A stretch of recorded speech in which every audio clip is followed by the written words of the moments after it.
Hi friends, ఈరోజు అయితే మేము మా పిన్ని పొలం కాడికి వచ్చినాము. చూద్దాం పదండి పొలము. ఇంకో మా పిన్ని వాళ్ళ పొలము.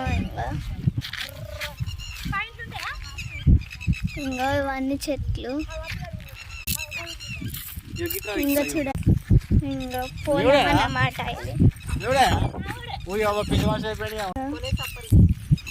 ఇంకా మా చెల్లె చూడండి. చూడండి ఫ్రెండ్స్, పొలాలు ఇవన్నీ ఇంకా అమ్మో ఇక్కడనైతే చాలా పెద్ద పెద్ద ఎత్తులు ఉన్నాయి. కింద పడేటట్టు అమ్మో మస్తు ఎత్తులు ఉన్నాయి. ఇంకో చూడండి కావాలంటే మీరు. ఇంకో ఇది ఎక్కి వెళ్ళాలి. ఇంకో చూడండి పెద్ద పెద్ద ఎత్తులు. ఇంకో హాఫ్ వీడియో పట్టేటట్టే లేదు. నెక్స్ట్ పార్ట్లో పెడతాను. Bye friends.